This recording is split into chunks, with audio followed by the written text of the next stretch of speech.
भी उसमें हिम्मत है तो करके दिखा, मेरे खिलाफ कार्रवाई मैं बताऊंगा उसे। और बहुत ही अगर जनता उसको पसंद करती है, कि इस देश की सारी जनता उसको चाहती है, इतना वो खूबसूरत है, इतना वो बढ़िया व्यक्ति है, तो मैं सीना ठोक के कहता हूं एक बार बैलेट पेपर से चुनाव करा, तेरे सामने मैं लड़ूंगा, फिर जीत के दिखाइयो, पता लग जाएगी तुझे तेरी औकात। साथियों, इन चीजों को समझने की जरूरत है। ईवीएम है तो मोदी है, मोदी है तो तुम नहीं हो, तुम्हारी तबाही है। ईवीएम नहीं है तो ही देश बचेगा, तो ही तुम बचोगे, तुम्हारी आने वाली पीढ़ी बचेगी, तुम्हारे बच्चों का भविष्य बचेगा। उसके बाद ही अधिकार की बात करना। अबे जिंदा रहोगे तो अधिकार मांगोगे ना, जिंदा ही नहीं रहोगे तो काहे के अधिकार है? तो अधिकार तो उनके बचेंगे ना कि जो लोग होंगे, लेकिन अगर लोगों को ही खत्म कर दिया जाए तो अधिकार किसके लिए जरूरत है?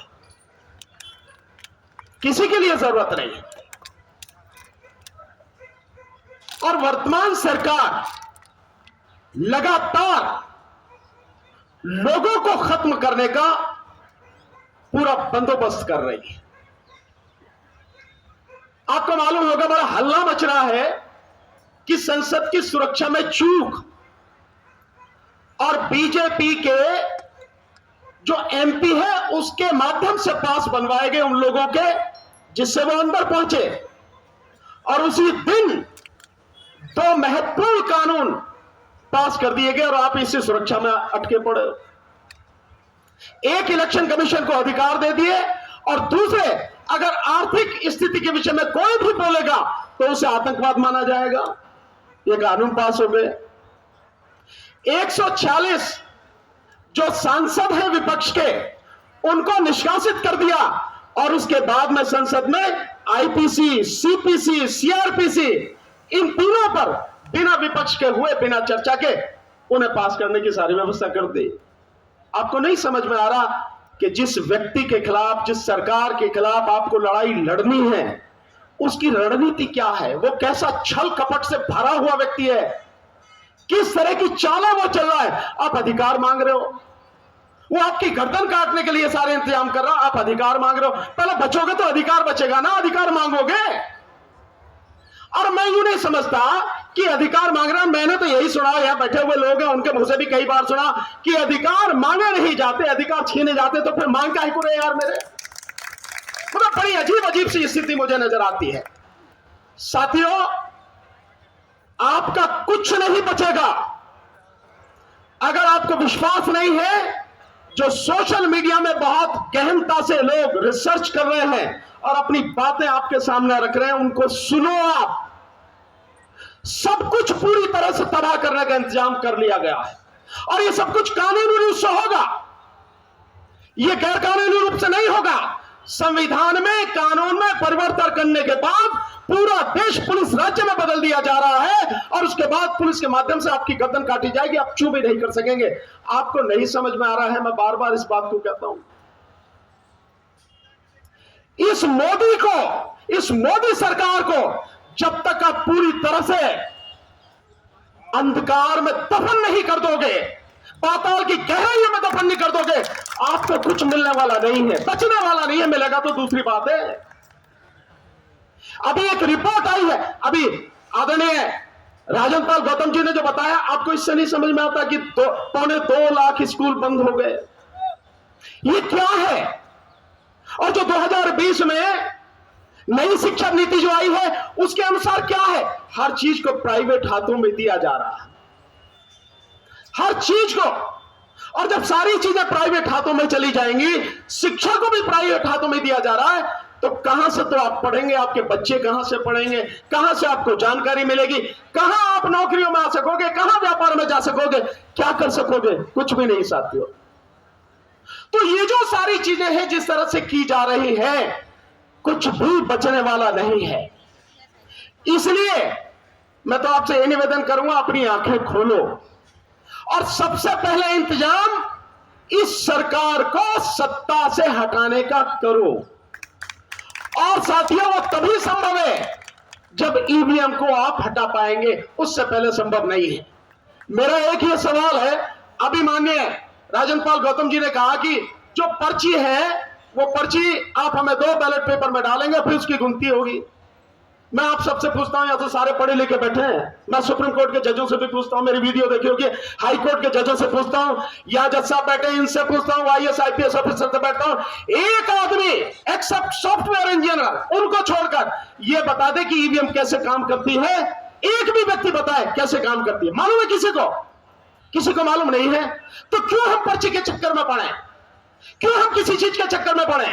ये सबके लिए डूब मरने वाली बात नहीं है कि देश में 90 करोड़ से ज्यादा लोग मतदाता है, सरकारी अधिकारी है, कर्मचारी है, व्यापारी है, सब लोग हैं। उसके बावजूद 99% इस देश के मतदाताओं को यह पता नहीं है कि वोट जो डाली जा रही है उसका माध्यम क्या है, वो वोट मुझे पता क्यों नहीं लगती।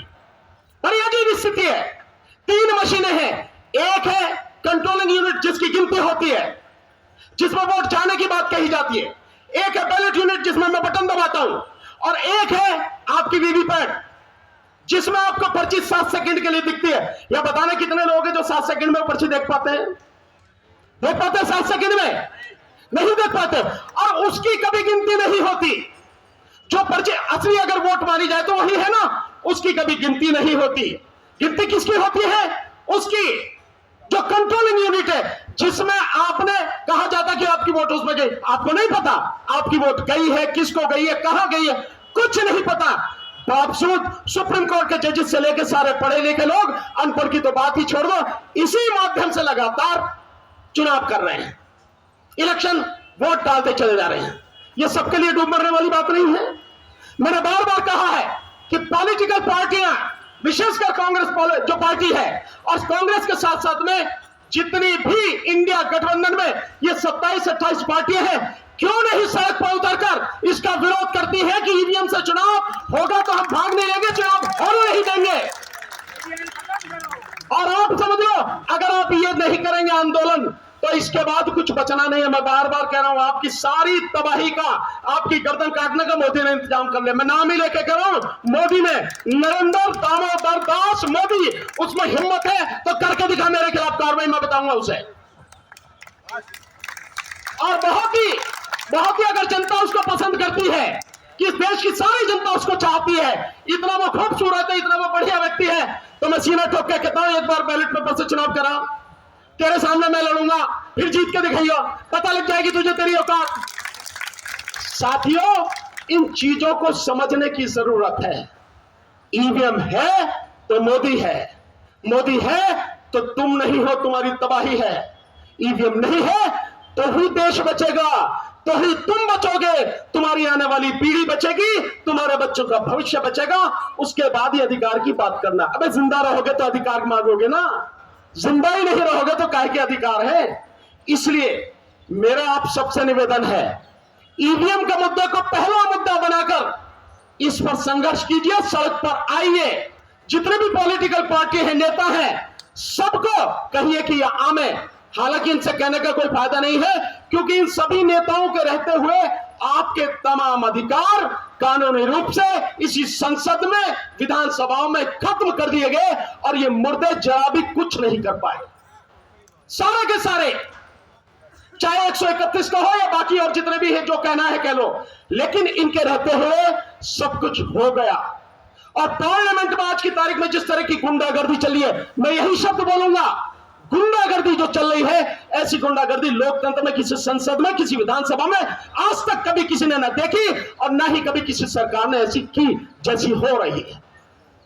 इससे बचने का रास्ता केवल और केवल सड़क। देश की अदालतें, हम भी अदालत में रहती है, देश की अदालतें, मैं बिल्कुल खुलेआम कह सकता हूं, अब इस काबिल नहीं रही कि लोगों को बचा सके, देश के संविधान की रक्षा कर सके, आपको आपका अधिकार दिला सके।